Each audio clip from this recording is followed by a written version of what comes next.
So when I heard that Prime Minister Harper was considering approving an oil pipeline built through an untouched Canadian rainforest, the only place where white black bears exist, it was baffling to me at first. But through researching this special, I found out that it's not good versus evil. The oil industry is a huge part of why Canada has the life that we have, and they also put a ton of money into research so that one day we'll have renewable energy.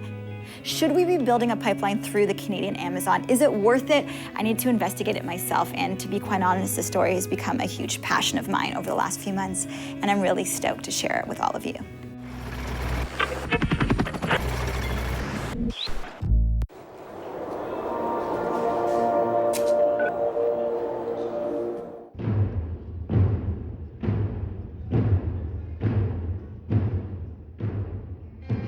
Here's what's happening. Enbridge has proposed building a pipeline from the Alberta oil sands to the northern coast of British Columbia so they can export unrefined oil to Asian markets and the US. Environmentalists and many First Nations are against it, mostly because it'll run through the pristine land and waterways of the Great Bear Rainforest.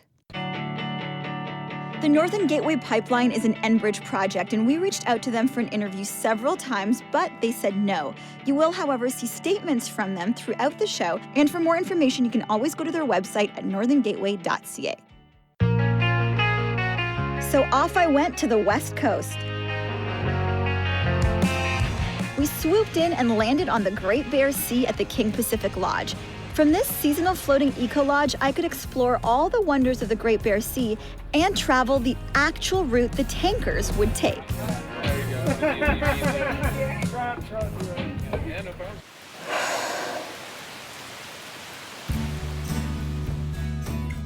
One of the amazing things about this area is the whales. Whales love these channels. So to find out what the tanker traffic could mean to the whales, I went to the Cetacea Lab on Gill Island. Started in 2001, it only had a tent and one hydrophone station, and now it's a highly regarded whale research lab known as Whale Point. The first person I met at the Cetacea Lab was co-founder and researcher Herman Muter. Hey, how's it going? Hey, good, how are you? Herman, I hear? Yeah. Aliya-Jasmine, nice to meet you. Herman hooked me up with the summer interns who come from all over the world to study the whales. I talked to them about their concerns with the potential pipeline bringing super tankers into this whale habitat. How often do you see whales? Do you see a lot of them? Have you had close encounters with them? Oh, yeah. Really? Oh, yeah. Yeah, tell me stories. Every day we see whales here. We've all been out this week and we've all had pretty amazing experiences, but I was lucky enough to see a humpback, and it was peck feeding, which is something which Jeannie has said that she's only seen 3 times. What's that mean? Basically, they use their pectoral fins and they blow a ring of bubbles, and then the whale will come up in the middle of them, and then they'll just sweep the fish forward. And they'll sit for a really long time with their mouth open in the water, like above the water, and they'll just sweep the fish forward into their mouth. So it's really cool. Wow. It like fed right in front of us, and then it just dove right beside the boat, and its mouth was probably about half the size of the boat.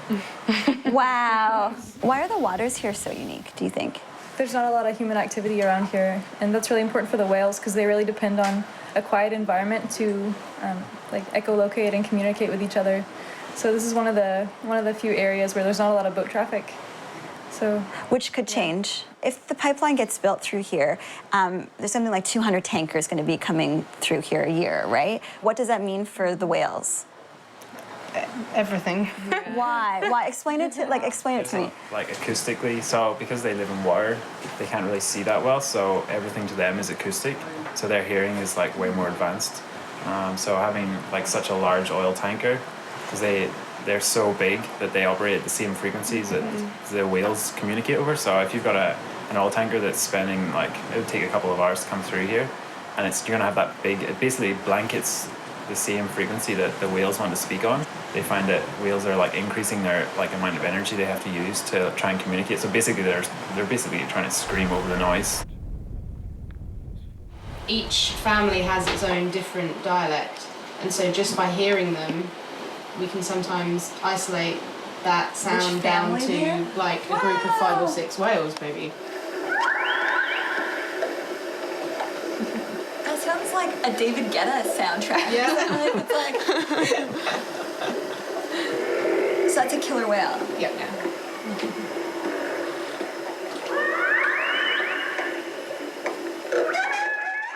One of the big things that Enbridge is proposing with this oil pipeline is that they're saying it's going to be the most environmentally advanced one that they've ever had. They're going to take precautions to make sure that it doesn't harm the environment as much as they can. Is that comforting? Is there some kind of...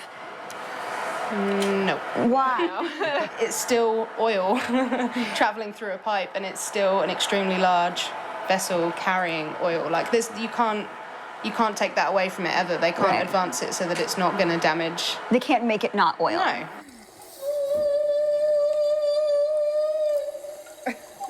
The safety and well-being of all marine species that call the Northwest Coast home is of paramount importance to us.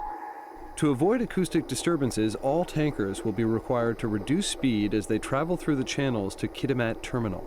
Tugboats will also be built using the latest technology to decrease engine noise and vibrations. While we were there, we saw a whale out in the channel in front of the lab, so we got in a boat and went out to the water. Along the way, I chatted with our guide Liam about why it's important for his industry to keep this area of Canada untouched. Why did you decide to get a job here, Liam? I think it was a natural progression for me in my guiding career. I started guiding in the Canadian Rockies, but being originally from Prince Edward Island, I felt like I had salt water in my blood. Here in the Great Bear Rainforest, you kind of have the best of both worlds. You have a coastline where gigantic mountain peaks come right into the ocean. So it was a perfect compromise for me. You get all the creatures. You get wolves come down to the creeks. You get grizzly bears, black bears, the Kermode bear. You get eagles, ravens. All these species are coming down to feed on the salmon, so we get a lot of tourism that want to see that because it's just spectacular. So the salmon's really integral to everything here. Salmon is definitely the keystone species of the Great Bear Rainforest. Without salmon, I don't think anything would survive, really. The tanker traffic would disrupt everything. Yeah. These tankers are going to be coming year-round, and during the winter, these waters can get really dangerous. So we just know it's a matter of time before one sinks and we get that call. What if there was a spill? What would that mean? I've seen the projected range of what a spill would be, and it would be the entire British Columbia coast would be destroyed. It'd be the worst thing I can imagine. EthicalOil.org is an online advocacy organization that promotes what is essentially fair trade oil. I sat down with Jamie Ellerton, who manages the group. Is it possible that they can find another way instead of going through that kind of very untouched natural area? Anytime a company builds a pipeline, they do like a decade full of research and routing and look for the most viable route that's possible that takes into consideration environmental impact. So you would have to ask Do you think the people at Enbridge care about the environment? Absolutely. People who work in the oil and gas industry are Canadians like you and I. They're not some guy sitting on the 20th floor of an office tower in downtown Calgary. They employ families all across this country and provide a livelihood. These people live in communities. Let's talk about the tanker route through the Great Bear Rainforest. This is a really scary idea to think of a huge tanker coming through there and the safety issues that may or may not arise and how it'll affect the environment. Can you talk to me a little bit about, from the oil industry standpoint, how they're seeing this as viable? Well, I'll tell you kind of the regulatory system in place. In order for a tanker to be able to ship oil to and from Canada's coast, it has to be what's called a double hull. So it's not just like one, if you have a boat, you think it kind of comes in like this is a pool. So that's the first hull. There's a second hull so that if anything ever goes wrong with that first hull, there's like a safety mechanism that'll capture it in place. As it comes to navigating the waters out of Kitimat and getting out to open sea, there'll be portions where they have to be towed by a tugboat. So you have local experts who are very familiar with the water, who know how to navigate it. And there's other things like if there's weather, like let's say there's a storm coming in, tankers won't be allowed into the port.